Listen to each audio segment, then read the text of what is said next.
오늘의 말씀은 마태복음 14장입니다. 첫 번째 주제는 침례 요한의 죽음입니다. 안타깝지만 침례 요한이 여기에서 죽음을 나와 있습니다. 이 장에 14장에 1, 2절 14장 마태복음 14장 1, 2절에는 이렇게 나와 있어요. 그때 사분 영주 헤롯이 예수님의 명성을 듣고 자기 신하들에게 이르되 이 사람은 침례자 요한이라. 그가 죽은 자들로부터 일어났도다. 그러므로 능력이 있는 일들이 그에게 나타나는도다 하니라.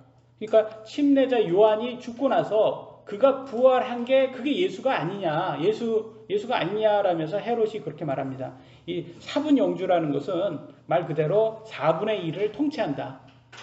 그 이스라엘의 4분의 1을 통치한다라는 게 4분 영주라고 하더라고요. 그래서 갈릴리 지역, 페리아 지역을 통치했다고 합니다. 그래서 여기에서 다 헤롯이라고 나와서 우리가 좀 헷갈려요. 성경이 그냥 헤롯. 근데 여기에서 나오는 헤롯은 예전에 아기 예수님이 태어났을 때 죽였던 헤롯 있잖아요. 그 헤롯의 아들입니다. 그래서 그 헤롯은 예수님을 죽이려 했던 헤롯은 헤롯 대왕이라고 부르고, 여기 나오는 헤롯은 헤롯 안티파스 아니면 헤롯 안디바라고 이렇게 하네요. 그래서 이 사람이 이제 갈릴리 지역을 통치하고 있었으니까 소식이 많이 들릴 거 아닙니까? 그래서 예수라는 이 사람이 있는데 기적도 하고 병도 고칩니다. 이런 많이 소문이 들리니까, 명성이 들리니까, 그럼 내가 죽인 그 침례 요한이 부활해서 나온 거 아니야? 이렇게 생각을 합니다. 왜냐면 이 사람이 바로 그 침례 요한을 죽인 사람입니다. 이 헤롯이. 그래서 왜 죽였는지가 다음 구절에 나옵니다. 3, 4절에 이 헤롯이 무슨 짓을 했는지 나옵니다. 자기 동생 빌립의 아내 헤로디아로 인해 요한을 붙잡아 그를 결박하여 감옥에 가두었느니라. 제수씨예요. 제수씨. 자기 동생의 아내니까 제수씨의 일을 어떻게 했냐면 자기 아내로 삼았어요. 이는 요한이 그에게 이르되 당신이 그녀를 취하는 것은 율법에 어긋난다 하였기 때문이니라. 그러니까 동생의 아내를 자기 아내로 취한 거예요. 그러니까 어떻게 동생의 아내를 뺏었는지. 그러니까 그 율법에 어긋난다라고 얘기했다고, 그거 지적했다고 이렇게 감옥에 집어넣는 거예요. 그러니까 이때는 진짜 표현의 자유라는 거는 전혀 없는 시대였다라는 것을 알 수 있죠. 말 한마디 잘못했다고 이렇게. 그래서 예전에는 그냥 이 당시에 때는 이 사도들, 특히 사도들, 예수님 죽은 이후에 사도들 시대 때는 예수님 믿는다고만 하면 다 잡아서 죽였다고 하지 않습니까? 그러니까 얼마나 어려운 시대였다라는 것을 알 수 있습니다. 그러니까 우리도 삶이 참 힘들다, 신앙생활 힘들다 하지만 이들에 비하면 힘든 거는 아니겠죠, 사실. 이들은 그냥 이렇게 말 한마디 했다고 이렇게 감옥에 넣는 거 보니까 참. 그래서 저는 그런 생각이 듭니다. 이 땅의 삶은 고통이 많다. 예수님 믿는다고 고통이 사라지고 병이 낫고 그런 거를 소원 성취하고 번영하고 우리는 그런 거를 원하지만, 사실은 실제로는 예수님 믿고 하나님 뜻대로 하면 오히려 더 핍박이 많다고 이미 성경에서 말한 것처럼, 그런 거 보면 이 땅의 삶은 그냥 천국으로 가는 과정이구나, 테스트 과정이구나, 이런 생각이 많이 듭니다. 그래서 성경에서는 우리를 뭐라고 표현합니까? 나그네라고 표현하고 있어요. 나그네라는 것은 이 땅의 삶에서 영원히 산다라는 게 아니에요. 그냥 지나가는 과정이다. 그럼 우리의 본향은 어디냐? 우리의 고향은 어디냐? 천국이다라고 성경은 말하고 있습니다. 그러니까 우리가 이 땅에서 고난, 핍박, 환난 받는 것은 당연하다라는 거죠.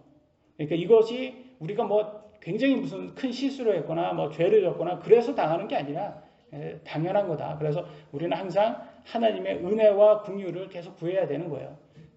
그래서 하나님께서 좀 은혜롭게 우리를 조금 더 잘 견딜 수 있도록. 그래서 침례자 요한을 이렇게 삶을 보면 참 얼마나 좀 안타깝게 이렇게 죽습니까? 정말 어떻게 보면 세상적으로 볼 때 허망하게 말 한마디 했다고 허망하게 죽는 모습이 나옵니다. 그러면 여러분들 보시기에 어때요? 그러면 이 침례자 요한이 이렇게 허망하게 죽을 사람인가? 이런 생각이 들지 않습니까? 그러나 저는 그렇게 생각을 해요. 침례자 요한은 지금 좋게 퇴장한 거다. 왜냐면 예수님의 길을 준비했잖아요. 그래서 하나님 뜻대로 살고 천국에 간 거죠. 그래서 천국에서 그를 위한 큰 보상이 지금 준비되어 있을 거라고 생각이 됩니다. 그래서 우리들도 이 땅의 삶이 어떻게 보면 좀 허망하게 느껴질 때가 있어요. 그러나 잘 견디고 나면 우리가 천국에 가면 우리는 모두 천국에 소망이 있으니까 거기에서 가면 큰 보상을 우리가 기다릴 수 있다라는 거로 위안 삼을 수가 있는 거죠. 5절 보겠습니다. 헤롯이 그를 죽이려 하되 무리가 그를 대언자로 여김으로 그들을 두려워하더라. 그 말 한마디 그거 했다고 죽이려고까지 합니다. 그래서 참 무서운 시대라는 것을 알 수가 있습니다. 그래서 그런데 이제 백성들이 이제 침례 요한을 믿었기 때문에 저 사람은 대언자다, 하나님의 대언자다, 그러니까 죽이면 안 된다라고 하니까 좀 백성들은 두려워했던 것 같아요. 그래 아마 왕이라도 백성들은 두려워서 죽이지는 못했어요. 근데 갑자기 여러분 정치인들에게는 가장 중요한 게 뭡니까? 명분 아닙니까? 명분을 누가 만들어주는지 한번 보도록 하겠습니다. 명분을 만들어줍니다. 침례 요한을 죽일 수밖에 없는 명분을 누가 만들어주냐? 그 아내가 만들어. 새로운 아내 제수씨. 이제는 아내가 된, 지금은 아내가 된 이 제수씨가 만들어줍니다. 그 명분을. 그러니까 참 여자가 무섭다라는 생각이 많이 듭니다. 그 명분. 왜냐하면 지금 왕이, 그러니까 헤롯이 지금 두려우니까, 백성이 두려우니까 죽이지는 못하고 있어요. 그러니까 갑자기 그 아내가, 이제 새로 된 아내가 당신이 못 죽이면 내가 좀 도와줄게. 그러면 명분을 만들어줍니다. 한번 보도록 하겠습니다. 그 명분을 어떻게 만들어주는지. 6절로 7절. 그러나 헤롯의 생일을 지킬 때 생일이 됐어요. 헤로디아가 이제 새로운 아내예요. 제수씨였는데 새로운 아내가 됐죠. 헤로디아의 딸이 그들 앞에서 춤을 추어 헤롯을 기쁘게 하니, 헤로디아의 딸이라고 한 거 보니까 헤롯의 친딸은 아닌 것을 알 수 있죠. 엄마 그러니까 좀 조카나 뭐 그렇게 되겠죠. 이에 그가 맹세로, 그러니까 헤롯이 맹세를 합니다. 그녀가 무엇을 구하든지 그녀에게 주겠다고 약속하고는, 이제 자기 딸이 된 거죠. 이제 결혼을 했으니까. 그래서 친딸은 아니지만 딸이 이제 예쁘게 춤을 추니까 이제 왕은 이제 여기서 그러면 네가 원하는 것 다 상을 주겠다, 선물을 주겠다라고 하니까 이 딸이 뭘 원하는지 아주 어마어마한, 어떻게 보면 좀 무서운 거를 구합니다. 다음 9절 보도록 하겠습니다. 8절. 그녀가 자기 어머니에게 미리 지시를 받아 이르되, 그러니까 누가 지금 알려준 거예요? 헤로디아. 그 엄마가 뭘 달라고 합니까? 보세요. 침례자 요한의 머리를 쟁반에 담아 여기에서 내게 주소서 하며. 그러니까 명분을 준 거예요. 침례자 요한을 죽여라. 그래야지 지금 사람들이 수군대는데, 율법 어겼다고 수군대는데 그거 없어지고 그런 거 아니냐. 우리가 이제 결혼 생활 잘 할 수 있지 않겠냐. 그래서 부인이 이렇게 명분을 줍니다. 딸을 통해서. 여러분, 이렇게 인간은 이렇게 부와 권력을 가지면 가질수록 어떻게 변하는지 보이겠죠. 어떻게 보면 괴물과 같이 이렇게 오히려 딸에게, 그것도 딸에게 머리를 달라고. 여러분 한번 생각 한번 해보세요. 여러분의 자식이한테 누구를 죽여서 그 사람의 머리를 가져와라, 이런 걸 시킨다고 한번 생각하면 끔찍하지 않습니까? 무슨 공포영화도 아니고. 그러니까 이게 지금 인간의 모습이에요. 실체라는 거예요. 이게 우리들의 모습이에요. 여러분, 우리들은 감사하게도 예수님 만나고 또 좋은 세상에 지금 태어났기 때문에 이렇게 하지 않는 거지. 우리도 이런 상황이고 하나님도 모르는 사람이었다면 우리도 기꺼이 권력을 위해서, 부를 위해서 우리도 사람도 죽이고 그렇게 하지 않겠습니까? 여러분이 김정은이라면, 김정은이 자기 형을 막 죽였잖아요. 독살시키고. 옛날에 왕들하고 뭐가 차이가 납니까? 그러니까 똑같잖아요. 그러니까 이게 인간의 모습이라는 거예요. 그러니까 의로운 사람은 없나니 단 한 사람도 없다라는 하나님의 말씀이 맞다라는 것을 우리가 다시 한번 볼 수가 있습니다. 그래서 참 어떻게 보면 참 인간이 이렇게 좀 괴물과 같구나. 근데 그게 우리들의 모습이라는 거예요. 그래서 아담이 하나님이 하지 말라고 하는 선악과를 먹었어요. 선악과라는 그 자체가 중요한 게 아니라 하나님의 법을 어겼다는 거예요. 그전에는 법 자체가 없었죠. 그냥 딱 선악과 하나만 먹지 말라. 그게 유일한 법이었는데 그걸 어겼어요. 신이 될 수 있다는, 너도 신이 될 수 있다는 그 법을 어기면서 어떻게 됐는지 아세요? 어떻게 됐냐면 사람이 살인을 하기 시작합니다. 바로 아담의 아들. 아담의 아들이 자기 동생을 죽이잖아요. 그러니까 하나님하고 떨어지면 그 다음에는 바로 살인이 나온다는 것을 보여주고 있는 거예요. 성경에서 이미. 그래서 인간은 하나님 없으면 소망이 없습니다. 희망이 없어요. 왜냐하면 우리는 다 살인자가 될 수 있거든요. 여러분 누구를 미워해 본 적 있지 않습니까? 그죠? 미워해 본 적 있죠? 그것도 살인과 같다고 예수님이 말씀하셨잖아요.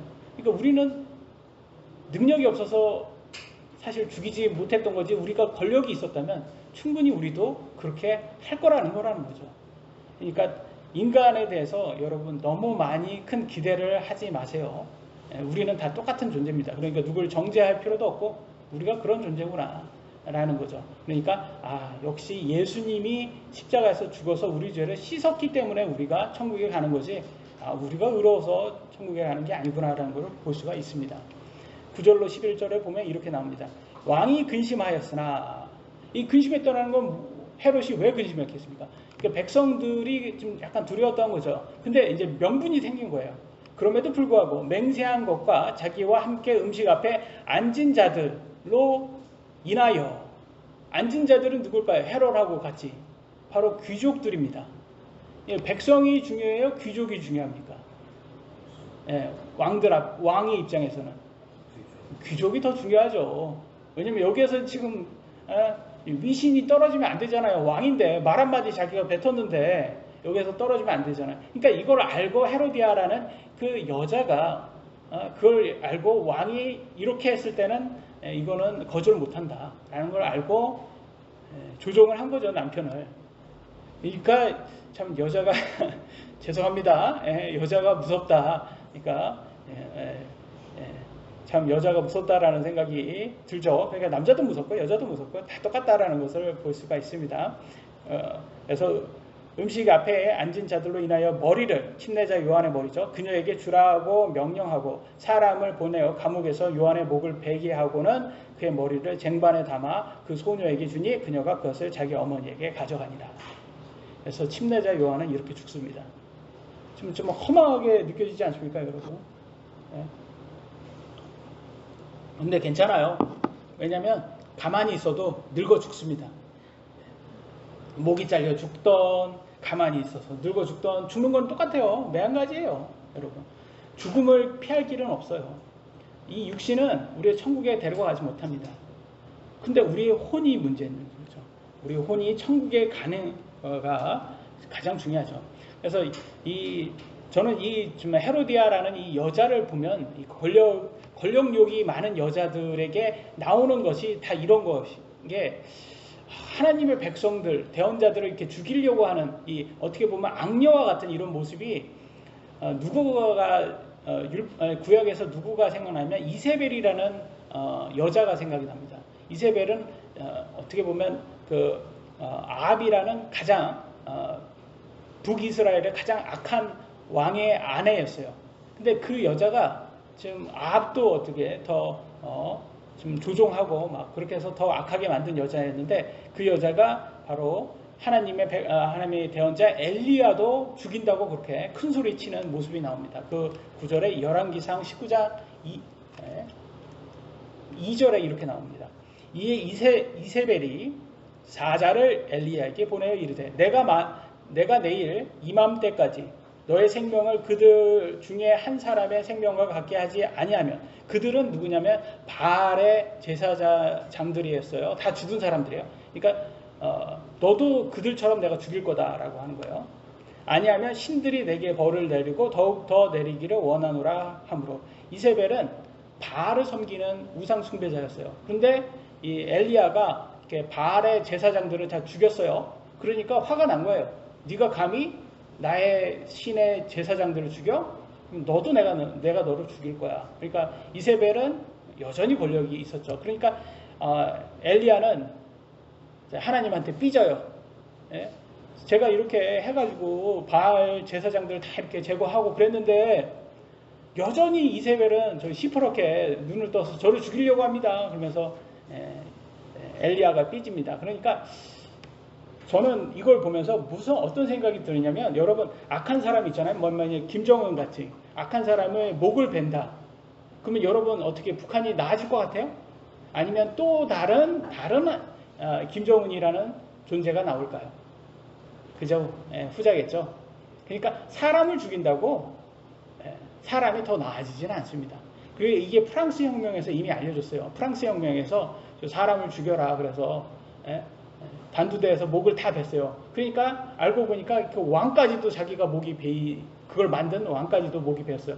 그러니까 사람을 다 죽여봤자 그 사람은 다 똑같은 거예요. 그러니까 악한 사람이 바뀌면 그 자리에 또 다른 악한 사람이 앉는다는 거예요. 그러니까 하나님께서 이 시스템을 바꾸지 않는 이상은 인간은 여전히 어쩔 수 없는, 우리는 희망이 없는 거예요. 그래서 예수님은 이 땅에 어떻게 오셨습니까? 죽으러 오셨어요. 아니 신이 사람을 위해서 죽으러 온다는 게 이게 말이 되냐 말이에요. 이게. 그러니까 완전히 세상의 방법과 반대로 오신 거예요. 왜냐하면 세상은 남을 죽이는데 예수님은 스스로 남을 위해서 죽으러 오신 완전히 반대의 시스템으로 보여주시면서 우리에게 진정한 사랑이 뭐고 진정한 용서가 뭔지를 우리에게 가르쳐주면서 우리한테는 빛과 소금이 되라. 너네들도 나와 같이 예수님처럼. 그래서 우리가 크리스찬이라고 말하면 예수님 닮은 사람이라는 뜻이에요. 그러니까 우리도 예수님 닮아서 빛과 소금이 되어야 되는 거예요. 그래서 성경에서는 우리를 뭐라고 말하냐면 예수 그리스도의 대사라고 말합니다. 여러분 대사관 가서 보면 대사들이 국가를 대표하잖아요. 그러니까 우리들도 어디를 대표하는 거예요? 천국을 대표하는 사람들이에요. 우리도. 그래서 우리는 예수님을 대표하는, 그래서 이 땅에서 지금 예수님 믿었는데 바로 천국 안 가잖아요. 그 말은 뭐겠습니까? 이 땅에 살아있는 동안에는 우리가 예수님을 닮아서 예수님 닮은 거 이렇게 성숙되어서 다른 사람들께 빛과 소금, 좀 용서하는 그런 거, 용서하는 사랑을 좀 보여줘. 세상 사람들은 그런 거 없으니까 네가 보여줘라면 이런 거를 하죠. 그래서 고린도후서 5장 20절에는 이렇게 말하고 있어요. 이제 우리가 그리스도를 위한 대사가 되어. 그래서 우리가 이제 예수님을 대신하는 사람들이구나라는 것을 알 수가 있습니다. 그래서 침례 요한은 여기에서 이제 퇴장을 하게 됩니다. 그래서 우리 인생은 드라마라고 합니다. 그래서 인생은 드라마예요. 그래서 여러분 출연할 때가 있고 퇴장할 때가 있어요. 그래서 침례 요한은 여기에서 퇴장했다고 생각하시면 돼요. 그래서 더 영원한 세상, 시간이 존재하지 않는 영원한 세상으로 들어가게 된 거죠. 근데 우리도 그것으로 언젠가는 들어가게 될 거예요. 그 전까지는 하나님의 뜻에 성취할 수 있도록 그런 사람으로 순종을 해야 되겠죠. 14장 12절에는 이제 침례자 요한의 제자들이 이제 예수님의 제자들이 되는 모습이 나옵니다. 그의 제자들이 와서 몸을 가져다가 묻고 예수님께 가서 아뢰니라. 그러면서 이 말은 곧 침례자 요한의 제자들이 바로 예수님의 제자가 됐다라는 것을 볼 수가 있어요. 그래서 참 이 인생이라는 게 이게 좀 어떻게 보면 좀 허무하다는 느낌이 많이 들어요. 그래서 솔로몬이 전도서에서 헛되다라고 말하잖아요. 그러니까 악인인데 우리가 생각하는 거는 악인이면 잘못돼야 되잖아요. 근데 악인이 더 잘 살아요. 의인이면 더 잘 돼야 되잖아요. 근데 의인이 못 살아요. 그러니까 솔로몬이 뭐라고? 헛되다. 이렇게 말해요. 내가 생각하기엔, 자기가 판단하기에는 이러면 안 되지 않냐라는 거예요. 근데 하나님이 그걸 보여주는 거예요. 이 땅이 전부가 아니야. 이 땅의 삶이 전부가 아니야. 이 땅에서는 이제 어떻게 보면 테스트라는 과정이라는 거죠. 누구를 믿냐. 그래서 우리는 오직 사람이 아니라 예수님을 믿어야 된다는 걸 볼 수 있습니다. 그래서 예수님이 두 번째 주제는 이렇게 나옵니다. 예수님이 5,000명을 먹이는 기적을 보여주십니다. 13절, 14절에 이렇게 나옵니다. 예수님께서 그것을 들으시고 배를 타고 거기를 떠나사 따로 외딴 곳으로 가시니 사람들이 그것을 듣고 도시들에서 나와 걸어서 그분을 따라가매 예수님께서 나아오셔서 큰 무리를 보시고 그들을 불쌍히 여기는 마음을 가지사 그들의 병든 자들을 고쳐주시니라. 그러니까 여기에서 보면 그 예수님이 떠났다고 하니까 사람들이 막 따라가잖아요. 예수님을 따라가고 병 들었으니까 얼마나 그들은 병을 고치고 싶어서 따라갔겠죠. 그렇지만 예수님을 따라가니까 큰 무리들이 따라가니까 예수님이 그들을 보고 불쌍히 여깁니다. 그러니까 중요한 것은 우리들도 약간 예수님께 불쌍하게 보여줄 필요가 있는 거예요. 그러려면 어떻게 해야 됩니까? 따라가야 되는 거예요, 예수님. 예수님 닮으려고. 우리 육신은 말 더럽게 안 듣는데 우리는 그래도 우리 혼은, 생각은 하나님 말씀대로 살려고 노력은 해야 된다는 거죠. 근데 지금 여기에서 좀 어떤 사람은 병을 고치기 싶어서 예수님을 따랐고, 어떤 사람은 배가 고파서 따랐고, 어떤 사람은 기적을 보고 싶어서 따랐을 것입니다. 근데 이유는 다 틀려요. 근데 동일한 점은 예수님을 따랐다는 것이 중요한 겁니다. 우리들도 다 이유는 틀려요. 예수님을 믿은 이유. 여러분은 예수님 왜 믿었습니까? 이유는 다 틀려요. 각자가. 다 있을 거 아닙니까? 병을 고치고 싶어서, 잘 살고 싶어서, 내 소원 성취하고 싶어서, 이유는 다 달라요. 그러나 중요한 것은 이유가 달라도 괜찮아요. 예수님을 따랐기 때문에 그게 중요한 거예요. 그래서 우리는 예수님을 믿고 지금은 진리를 알게 되었습니다. 그래서 중요한 것은 예수님께서 따르는 사람을 좋아하는구나 라는 것을 볼 수 있습니다. 그래서 우리가 좀 우리 몸이 참 말 안 듣잖아요, 여러분. 예수님 말씀대로 좀 예수님도 닮아가고 싶고 성숙하고 싶고 그런데 말 더럽게 안 듣습니다. 제 육신을 봐도. 근데 안 들었는데 그럼에도 하려고 하잖아요. 하려고 하면 예수님은 그걸 보고 우리를 예뻐하신다라는 것을 알 수가 있어요. 그래서 우리들도 좀 약간 좀 예수님의 좀 그렇게 페이버를 받기 위해서 그런 예수님을 따르는 모습을 보여줄 필요가 있어요. 15, 17절 이렇게 나왔습니다. 저녁이 되매 그분의 제자들이 그분께 나와 이르되 이곳은 외딴 곳이요 때도 이제 지났으니, 그러니까 식사할 때가 이제 지났다는 거예요. 무리를 보내며 그들이 마을로 들어가 스스로 양식을 사게 하소서 하거늘 예수님께서 그들에게 이르시되 그들이 떠날 필요가 없다. 너희가 그들에게 주어 먹게 하라 하시매 그들이 그분께 이르되 여기 우리에게는 단지 빵 5개와 물고기 2마리만 있나이다 하니. 지금 사람이 남자만 5,000명 이상이 있는 거예요. 남자만 5,000명인데 그러니까 여자 아이까지 포함하면 5,000명 훨씬 더 이상의 사람이에요. 근데 여러분 생각 한번 해보세요. 5,000명의 사람을 먹인다면 최소 얼마 들겠습니까? 1인분에 5,000원만 들어도 그럼 얼마 나옵니까 지금? 계산이 빨리 안 되네. 그러니까 10,000원만 잡으면 5천만 원인가요? 그러니까 2,500만 원이겠네요. 그죠? 5,000원만 당해도 2,500만 원. 10,000원 잡으면 5천만 원이래요. 그리고 그 이상일 거 아닙니까? 왜냐면 남자만 5천이니까. 그러니까 지금 이거 여러분 제자들이 한 끼에 5천만 원을 쓴다 생각 한번 해보세요. 이게 감당이 되겠냔 말이에요. 그러니까 이건 감당이 안 되죠. 그러니까 제자들 입장도 우리는 이해가 돼요. 지금 빵 5개 하고 물고기 2마리면 이거 뭐 어떻게 보면 1인분이에요. 1인분. 1인분을 가지고 지금 뭐 어떻게 할 수가 없는 상황이에요. 근데 이게 빵 5개, 물고기 2마리가 여러분 이게 한자로는 오병이어라고 말합니다. 오병이어. 그래서 여러분 어디 커피숍 같은 데나 뭐 상가 같은 데 오병이어라고 이렇게 적혀 있는 걸 보신 적이 있을 거예요. 그 뭐 크리스찬들이 운영하는 곳이에요. 이 말은 거예요. 오병이어. 그래서 이게 좀 유명합니다. 그래서 이게 무슨 말이냐? 빵 5개와 물고기 2마리로 5,000명을 먹였다는 예수님의 기적입니다. 그래서 지금 예수님께서는 이 기적을 통해서 뭘 가르쳐 주려고 하냐? 나는 이렇게 5,000명 이상 빵을 먹일 수 있는 사람이다. 이것만을 가르쳐 주고 싶을까요? 아닐 거예요. 왜냐면 빵은 먹으면 또 배고픕니까? 안 배고픕니까? 또 배고파요. 우리 육신은. 근데 하나님은, 예수님은 뭘 말하고자 하냐? 내 육신을 먹으면 너는 영원히 배고프지 않다. 그걸 얘기하고 싶은 거예요. 예수님이 깨닫고자 하는 것은. 그래서 요한복음 6장 49절 51절에 이렇게 나왔습니다. 너희 조상들은 광야에서 만나를 먹었어도, 만나는 천사들의 음식이에요. 그러니까 이거 일반 사람들은 먹을 수 없는 건데 이게 특별하게 광야에 있을 때만 하나님께서 주셨어요.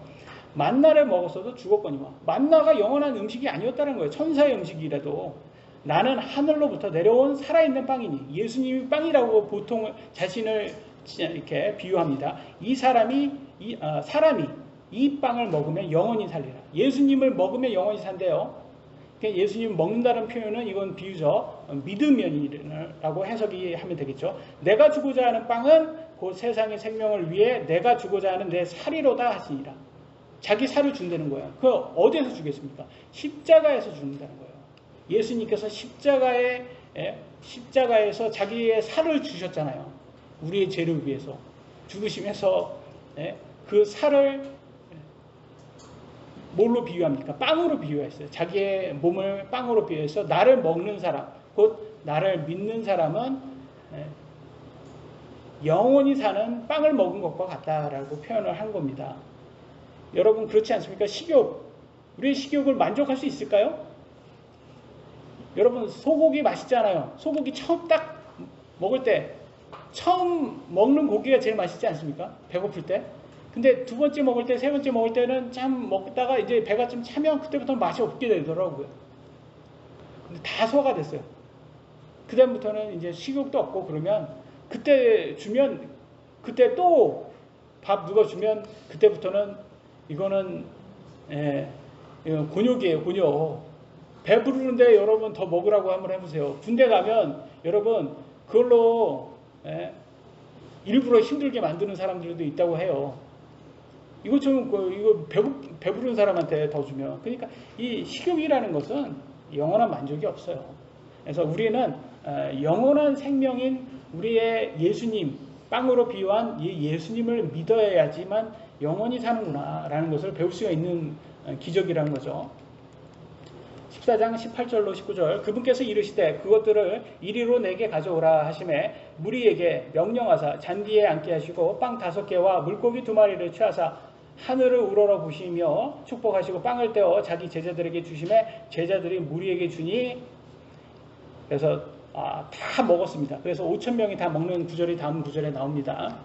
근데 여기서 제가 먼저 말씀드리고 싶은 게 이 빵 5개와 물고기 2마리는 누구 걸까요? 다른 책에 나와 있습니다. 마가복음, 누가복음에 나와 있습니다. 누구 건지 아세요? 우진이 얘기해 보세요. 제자들 거였습니까? 예? 어떤? 그렇죠. 어떤 아이, 어떤 소년의 것이었어요. 한 친구의 아주 젊은 소년의 도시락이었어요. 예수님 따르면서 자기 먹을 거 갖고 온 거예요. 그러니까 1인분, 뭐 기껏 해봤자 1인분. 그 뭐 이상이 돼봤자. 근데 이거를 제자들한테 준 거잖아요, 지금. 이 소년이 줬어요. 자기 거를 줬어요. 근데 주기 전에 예수님이 이렇게 다 먹일 거를 이 소년이 알았겠어요? 먼저 줘야 된다는 거예요. 우리가 기적을 보려면 먼저 우리가 우리 자신을 예수님께 내어드려야 된다는 것을 배울 수가 있는 거예요. 이 소년을 통해서. 그러니까 내가 이 소년을 통해서 뭘 배워야 될까? 내가 내 자신을 양보하지 않으면 하나님께서 기적을 행할 수가 없구나라는 걸 배울 수가 있어요. 그래서 우리도 우리 자신을, 우리의 마음을 하나님께 드려야 되는구나. 우리의 삶의 가장 우선순위를 하나님께 드려야 되는구나. 그래야지 하나님께서 내 삶에서 기적을 행하실 수 있구나 라는 것을 우리가 배울 수가 있습니다. 그래서 참 그런 생각이 들어요. 이 양보한다는 거. 이거 진짜 함부로 할 수 있는 게 아니잖아요. 여러분, 내 것도 나 혼자 먹기도 부족한데 이걸 남한테 줄 수 있어요? 여러분? 이건 정말 힘들어요, 지금. 근데 저는 제 인생을 보니까 저는 제일 가난했던 때가 신학생 때였어요. 신학생 때는 거의 돈이 없었잖아요.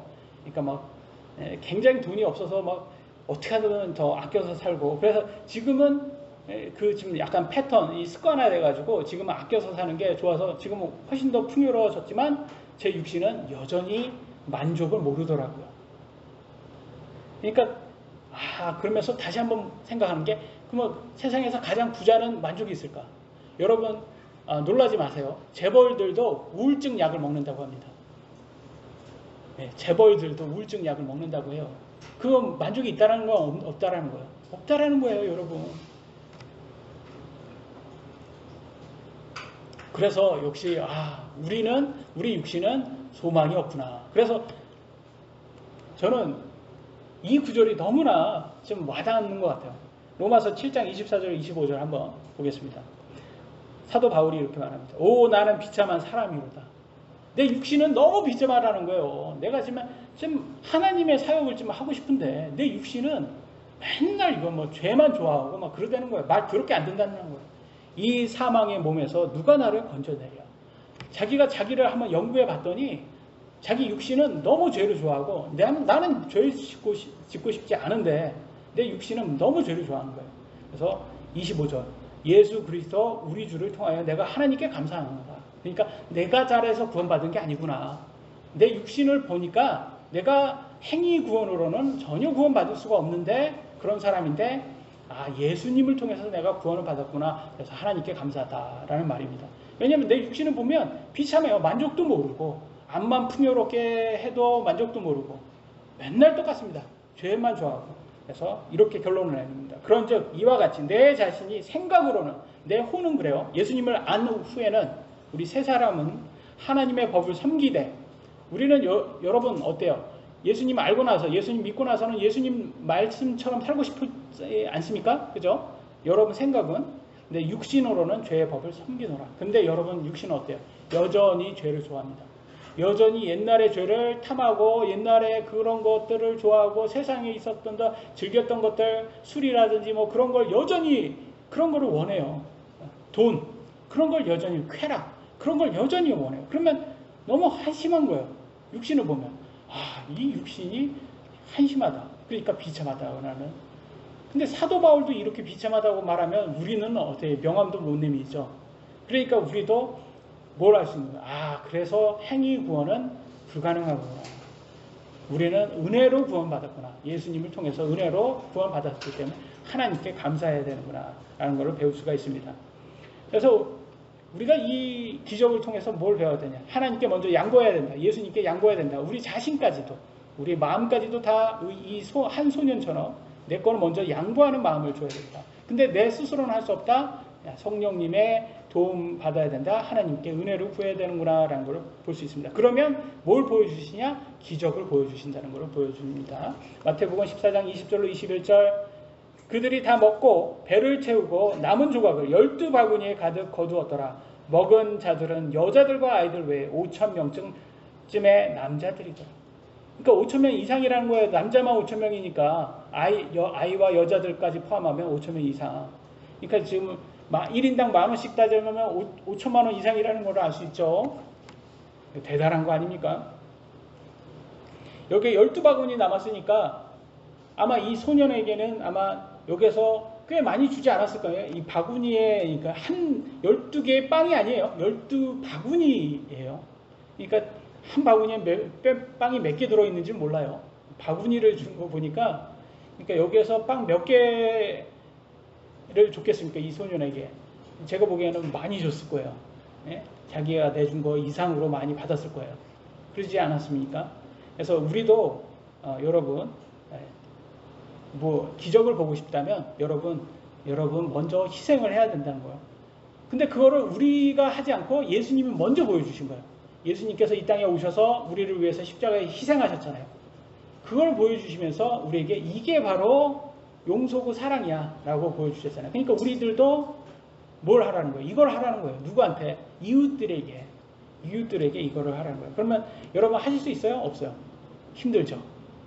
그러니까 우리는 할 수 있는 것만 하자고요. 그래서 여러분 뭐 좀 약간 친절하게 말하는 거. 누구한테? 주위 사람들에게 친절하게. 특히 배우자한테. 제일 가까운 사람끼리 제일 많이 싸우잖아요. 배우자한테 좀 친절하게 말하고. 저도 힘들어요. 맨날 힘들어요. 근데 좀 이렇게 나쁜 말은 상대가 듣기 싫어하는 말은 하지 말고 일부러라도 좀 좋게 말하고 그러면서도 우리가 실수 많이 하잖아요. 그럼에도 불구하고. 그래서 남편이 남의 편 같고 막 그럴 때도 많고, 그죠? 배우자는데, 아내인데도, 부인이 자꾸 부인하는 거, 내 부인이 아닌 것처럼 부인을 하고. 그래서 그럴 때가 많은데도 그럼에도 불구하고 우리는 같이 살아야 되잖아요. 그러니까 롱 서퍼링을 같이 져야 되는 거예요. 링을. 그래서 우리가 반지를 꼈으니까 서퍼 링까지도 같이 짊어질 수 있는 사람이 되어야 되고, 그리고 또 직장 여러분 아니면 여러 삶의 가족들에게도 좀 누가 한 소리 했을 때, 누가 여러분 싫어하는 소리 했을 때 세상 사람들은 받아쳐야 됩니다. 그래서 마지막에 한 사람이 말싸움에서 이겨요. 그래서 우리는 이기고 싶어서 말까지 끝까지 마지막까지 하고 싶어 한단 말이에요. 근데 그거 좀 참으라는 거예요. 그거 한번 좀 참아라. 지는 게 이기는 거다. 요거 알려주시는 거죠. 그래서 이 세상은 시스템 자체가 남의 것을 뺏어야지만 승자가 될 수 있는 시스템인데, 예수님은 그게 아니라 양보를 하는 거, 남을 위해서 죽어주는 수 있는 거, 원수를 위해서 죽는 거를 보여주는 게 그게 하나님의 시스템이다. 그래서 저는 제가 자주 말했잖아요. 우리 천국에 가도 등급이 있을 것이다. 우리가 상중하 뭐 이런 게 있을 것이다 라고 했지만, 그게 이 땅에 그런 것은 아닐 것이다 라고 말씀을 드렸어요. 그래서 아마 천국에 가도 불평은 없을 것 같아요. 제가 생각하기는. 근데 존경을 할 것 같아요. 굉장히 믿음 좋으신 분들을 우리가 보면 얼마나 경외하고 존경을 하는 모습이 나오지 않습니까? 근데 그래서 저도 보면 우리가 잘 끝까지 견디면 우리가 천국 들어갈 때 하나님의 이 약속을 받을 거라고 믿습니다. 마지막 주제입니다. 예수님이 바다 위를 걷는 기적입니다. 22절, 23절. 즉시 예수님께서 자기 제자들을 강권하사 자기가 무리들을 보내는 동안 배를 타고 자기보다 앞서 건너편으로 가게 하고, 배를 통해서 제자들을 먼저 보내요. 자기는 자기 혼자만 예수님 혼자만 지금 따로 분리된 거예요. 무리들을 보내신 뒤에 기도하러 따로 산에 올라가셨다가 저녁이 되면 거기에 홀로 계시더라. 근데 예수님 혼자만 홀로 기도하시려고 산에 올라가시는 걸 볼 수 있습니다. 그래서 저는 이런 거를 볼 때, 예수님이 기도할 때도 혼자 이렇게 기도하시는구나라는 것을, 그래서 예수님은 하나님께서 은밀히 기도하는 걸 좋아하시는구나라는 것을, 그래서 저는 대표 기도만 빼고는 여러분 개인적으로 은밀히 하나님께 기도하시는 것을 권장해 드립니다. 그래서 우리가 골방에서 기도하라는 말이 뭐겠습니까? 은밀히 기도하라는 거예요. 그러니까 쉬지 말고 기도 어떻게 합니까? 여러분 은밀히 하셔야지 쉬지 말고 기도할 수 있지 않습니까? 근데 기도하실 때 대표 기도는 형식이 있잖아요. 근데 그거 말고 우리가 하나님하고 기도할 때는 대화하듯이, 아버지하고 대화하듯이, 여러분 아버지하고 대화할 때 막 형식 따지면서 대화하세요? 아니잖아요. 그냥 자연스럽게 얘기하듯이 얘기할 때도 있고, 저는 막 힘들 때, 아플 때는 이마트에서 장난감 사달라고 바닥에 누워 떼쓰는 아이처럼 하나님께 그렇게 불평합니다. 저 힘들 때는 그래요. 저도. 그래서 여러분들도 그러실 때 있어요. 그러시면 그렇게 하세요. 괜찮아요. 그렇게 하셔도 괜찮은 게, 왜냐면 우리 하나님은 너무 인자하셔가지고 꾸짖지 않으신다고 합니다. 저한테 만약에 우리 아이들이 저한테 그랬으면 등짝 스매싱 바로 날릴 텐데, 감사하게도 우리 하나님은 그렇게 안 하시더라고요. 그래서 참 어떻게 보면 이게 예수님을 믿는 특권이 아닌가. 왜냐면 세상 사람들은 뭐 안 좋은 일이 있으면 남을 탓하거나 술로 견딜 거 아닙니까? 술 먹고 잊으려고 하고. 근데 우리는 하나님이 있잖아요. 예수님을 통해서 하나님께 좀 서운하신 거, 여러분 서운하신 거, 힘드신 거, 그러면서 이렇게 하나님께 좀 뭐라고 할까? 좀 얘기할 수 있잖아요. 또 얘기해야지 좀 풀어집니다. 또 마음이. 그래서 그렇게 기도하는 모습이 나옵니다. 예수님께서 이렇게 기도하시고 나서는 뭘 하냐? 서프라이즈를 합니다. 제자들한테 서프라이즈. 어떤 서프라이즈 하는지 한번 보도록 하겠습니다. 마태복음 14장 24절로 25절. 그러나 이제 배는 바다 한가운데 있었고 바람이 반대로 불므로 파도로 인하여 요동하더라. 밤 4경에 예수님께서 바다 위로 걸어서 그들에게 가시니. 밤 4경은 새벽 3시에서 6시 사이를 말합니다. 그러니까 완전 새벽이에요. 완전 새벽. 근데 폭풍이 불어요. 바다는 어떻게 됐어요? 지금 폭풍으로 지금 넘실대고 있어요. 배는 흔들리고 있어요. 근데 저 멀리에서 사람처럼 보이는 모습이, 형체가 걸어오고 있어요. 물 위를. 여러분 어때요? 누가 봐도 귀신입니다. 누가 봐도 귀신이다. 그래서 우리 예수님께서는 너무 재밌는 것 같아요. 이 제자들을 위해서 놀이공원, 서프라이즈 귀신집 무료 체험을 이렇게 시켜주는구나. 귀신집 무료 체험을 이렇게 예, 우리 경준이가 좋아하는 귀신 체험을, 귀신의 집 체험을 이렇게 해주는 거는, 근데 정말로 제자들이 귀신이다 그렇게 얘기합니다. 보도록 하겠습니다. 14장 26절 27절. 제자들이 그분께서 바다 위로 걸어오시는 것을 보고 불안해하여 이르기를, 불안해하다는 지금 두려워한다는 거예요. 영이다 하고 두려워서 소리 지르거나. 여러분 영이다 그러잖아요. 이 영이다가 영어로는 spirit하고 ghost입니다. 여러분 고스트바스터 아시죠? 네? 귀신이라는 거예요. 고스트가 귀신이라는 뜻이에요.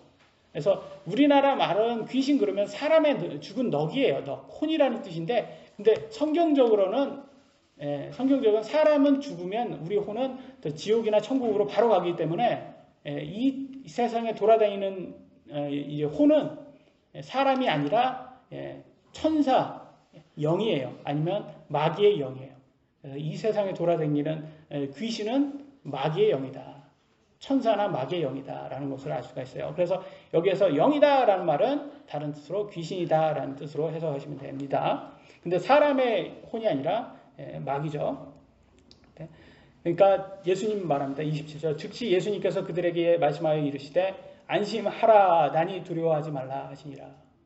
그러니까 그저 예수님 한마디에 이게 안심이 되죠. 왜냐면 예수님은 폭풍도, 그전에도 폭풍도 순종하게 하셨잖아요. 예수님 한마디면 이 폭풍도 순종하는데 누가 뭐 예수님 한마디면 얼마나 든든하겠습니까? 그래서 지금 예수님이 예수님이구나. 그래서 안심하게 됩니다. 네, 안심하지만 그럼에도 불구하고 지금 약간 여러분 관종병 알죠? 관종병. 관종이라고 좀 약간 관심을 얻고자 하는 사람이 있어요. 누굴까요? 사도들 중에서 좀 약간 베드로라는 사람이 있습니다. 여러분 무식한 사람이 겁이 없어요. 무식한 사람이 겁이 없어요. 그래서 베드로가 좀 약간 그런 스타일이었습니다. 이렇게 좀 여러분 폭풍이 오고 있어요. 근데 예수님이다라고 해서 귀신의 모습처럼 보이는데도 이게 물 위에 있어요. 그런데 여러분 같으면 저도 예수님처럼 물 위에 걷게 해주세요. 이렇게 하시겠습니까? 아니면 그냥 예수님이 배 위로 올라올 때까지 기다리겠습니까? 기다리겠죠. 우리 같으면 다 기다릴 거야. 근데 베드로는 제가 보기에는 좀 약간 과시욕이 있었던 것 같아요. 나는 이렇게 믿음 좋은 사람이야. 야 제자들아, 나는 예수님처럼 나도 물 위에 걸을 수 있어. 뭐 이렇게 좀 과시하고 싶었던 것 같아요. 근데 한번 보세요. 그 과시한 결과가 어떤 모습을 보여주는지. 14장 28절 29절. 베드로가 그분께 응답하여 이르되 주여 만일 주시거든 물 위로 주께 오라고 내게 명하소서 하니 그분께서 오라 하시매 베드로가 배에서 내려 예수님께로 가려고 물 위로 걸어가되. 신기하게 걸어갑니다. 사람이. 근데 다음 구절 보세요. 30절 31절. 바람이 사나운 것을 보고 두려워하다가 가라앉기 시작하며 소리질러 이르되 주여 나를 구원하소서 하니 지금 바다에 빠졌어요. 살려주세요 이런 거예요. 얼마나 초라해요. 이게 좀 약간 좀 제자들 앞에서 좀 나 이 정도 믿음 있어 라고 하려고 했었는데 지금 어떻게 더 좀 창피 당하게 된 거예요. 31절. 예수님께서 즉시 손을 내미사 그를 붙잡으시며 그에게 이르되 오 믿음이 적은 자여 어찌하여 의심하였느냐 하시니라. 그러니까 여러분 믿음을 너무 과대평가하지 마세요. 나는 이 정도 할 수 있어. 나는 이 정도 할 수 있어. 정말 저는 그런 생각이 들어요. 이게 믿음을 과대평가하면 안 되는구나. 나는 뭐 대단할 수 있다. 나는 뭐 이 정도야 되는 사람이야. 막 이렇게 생각하는데 우리 똑같아요. 우리 다 똑같습니다. 그래서 우리도 베드로처럼 이렇게 좀 약간 과대평가했다가는 이렇게 물에 빠져서 어떻게 보면 생쥐꼴 돼가지고 더 창피만 당할 때가 있습니다. 그래서 좀 하나님께서 원하시는 게 뭡니까? 겸손 아닙니까? 하나님께서 그거 좋아합니다. 겸손한 거. 또 오히려 높은 사람이 겸손한 걸 되게 좋아하세요. 그러니까 우리가 좀 높여질수록 하나님께서 여러분 높여줄수록 겸손하셔야 됩니다. 그래서 그래야지 하나님께서 더 크게 쓰십니다. 그래서 지금 우리들도 그래서 제가 좀 약간 그런 말씀을 드렸죠. 지금 목사님들 중에서도 좀 약간 자신을 높이시는 목사님들은 좀 저처럼 이런 병을 좀 한번 경험해 보시는 것도 나쁘지 않을 것 같다. 뭐 이런 말씀을 드렸잖아요. 이게 좀 저주처럼 들리긴 하긴 한데, 왜냐면 이게 이 병이 사람을 되게 겸손하게 만들더라고요. 우리가 겸손하지 않잖아요. 그러니까 겸손하게. 그래서 사도 바울도 육체 안에 가시를 사탄한테 받았잖아요. 근데 그게 겸손하라고 받은 거예요. 겸손하라고. 그래서 좀 약간 겸손하라고 우리한테 이렇게 주실 때가 있습니다. 그래서 우리는 겸손해야 된다라는 걸 배울 수 있습니다. 32절로 33절. 그들이 배에 들어갈 때 바람이 그치니 이에 배에 있던 자들이 와서 그분께 경배하며 이르되 진실로 주는 하나님의 아들이 소이다 하며 라고 나옵니다. 참 진짜 눈으로 본 거예요. 예수님이 진짜 하나님의 아들이구나. 이제 제자들은 완전 눈으로 확인했어요. 그러면 이 믿음이 계속 갑니까? 아니면 예수님 십자가로 잡혀갈 때 다 도망갔습니까? 다 도망갔어요. 이게 사람이에요, 여러분. 컨디션 좋을 때는 예수님이 하나님의 아들입니다. 이렇게 찬양하다가 컨디션 안 좋으면 뭐라고요? 하나님, 왜 이렇습니까? 이게 우리예요, 여러분. 예? 그러니까 우리 너무 이렇게 과대평가하면 안 되는 것 같아요, 우리 자신을. 자, 은혜입니다. 진짜 우리가 구원받은 것도 은혜고, 우리가 신앙생활하는 것도 은혜고, 하나님의 은혜 없이는 아무것도 안 되는 것 같습니다. 34절입니다. 그들이 건너가서 게네사렛 땅에 들어가매. 지금 바다에서 기적하고 게네사렛 땅에 들어갔으니까 이 곳이 지금 바다가 어떤 바다 이름이 뭐냐? 게네사렛 호수라는 거예요. 그러면 여기에서 지금 게네사렛 호수, 저기 게네사렛 호수로 나왔잖아요. 근데 아까는 바다라고 했잖아요. 근데 왜 호수로 나왔어요? 이 호수는 평균 깊이가 26m, 가장 깊은 곳은 43m입니다. 근데 호수인데 바다 같은 큰 거예요. 그러니까 호수라고도 나와 있고 바다라고 합니다. 그래서 갈릴레아 호, 또 갈릴라이아스 바다, 티베리아스 바다 이렇게 여러 명칭이 있더라고요. 근데 호수라고 해도 되고 바다라고 해도 됩니다. 그래서 이렇게 기적이 나온다는 것을 볼 수가 있죠. 마지막 구절입니다. 35절, 36절. 그곳 사람들이 그분을 알아보고 그 주변 온 지역에 사람을 보내어 병든 모든 자들을 그분께로 데리고 와서 그들이 다만 그분의 옷단에라도 손을 대게 하실 것을 그분께 간청하더니 손을 댄 자들은 다 완전히 온전하게 되니라. 게네사렛 도시에 들어가니까 이 명성이 거기까지 미친 거예요. 예수님 왔다. 병든 자들 다 모여라. 예수님 옷단만 맞아도 병이 낫는다고 하더라. 그러니까 사람들이 다 왔을 거 아닙니까? 그러니까 오늘날 모습은 뭐예요? 지금 아이돌이 뜬 거예요. 아이돌 뜨면 여러분 여자아이들 남자아이들 다 팬들은 다 와서 BTS 뜨면 아미들 와가지고 다 모여서 옷이나 한번 만져보려고 머리 하나 만져보려고 그 팬들 다 팬심에 그거 다 하려고 하잖아요. 그러니까 좀 약간 극성 팬이 지금 달려든 것 같은 그런 모습이 나옵니다. 그러니까 사실 제 생각은 우리의 아이돌은 예수님이 맞아요. 우리의 아이돌은 예수님이어야 되고, 왜냐면 아이돌이 우상이라는 뜻이잖아요. 우리의 우상은 예수님이 돼야 되는데 우리는 잘못된 우상, 거짓 우상을 섬기려고 하는 그 많은 사람들이 그렇게 해요. 그래서 아이돌이라든지 뭐 팬심으로 좋아하는 거는 괜찮지만 뭐 적당한 선에서 그래서 제가 보면 너무나 참 우리도 너무 우리의 우상을 돈과 쾌락에 너무 빠지면 안 되는 것 같아요. 근데 우리 어때요? 우리 육신은 여전히 돈과 쾌락을 좋아하지 않습니까, 여러분? 저는 제가 목사지만 이게 돈과 쾌락에서는 제 육신은 벗어나지 못하더라고요, 보니까. 그래서 솔로몬이 이미 증명해 줬어요. 야, 돈과 쾌락 그거 많아봤자 소용없더라. 왜냐면 그 솔로몬이 제일 많았거든요. 그 역대 왕 중에서 제일 많은 것을 가져봤어요. 지혜도 많았고 돈도 많았고 다 가져봤는데 뭐 앞에서는 헛되다고 말하는 줄 아세요? 죽음 앞에서 야, 그 잘났던 사람도 죽고 그러니까 차라리 태어나지 않은 게 더 낫다 이렇게 얘기합니다. 그러니까 죽음 앞에서는 아무리 많으나 적게 많으나 적으나 다 똑같더라, 공평하더라. 그러니까 이 사는 게 헛되다 이라고 말합니다. 그러니까 우리가 예수님 없으면 헛된 거예요, 여러분. 예수님 없이 살면요, 여러분 삶이 헛된 거예요. 그러니까 어떻게 살아요? 그냥 경쟁해서 남의 것을 또 뺏어서 더 많이 가져야지 내가 좀 뭐나 되는 것처럼 이렇게 착각하고, 그러니까 인스타에서 내가 이만큼 가졌다고 자랑하는 거. 인생의 자랑밖에 없잖아요. 그러니까 그렇게 헛되게 살면 안 된다는 거예요. 그러니까 솔로몬이 뭐를 가르쳐 줍니까? 하나님의 말씀을 우리가 하나님을 두려워하고 하나님의 말씀을 우리가 섬기는 게, 순종하는 게 그게 우리의 의무구나라는 걸 깨닫는다고 하잖아요. 그러니까 우리는 우리의 삶의 가장 우선순위를 뭘로 둬야 됩니까? 예수님. 예수님으로 둬야 되는구나라는 걸 배우게 됩니다. 오늘 여기까지 하도록 하겠습니다. 기도하시겠습니다.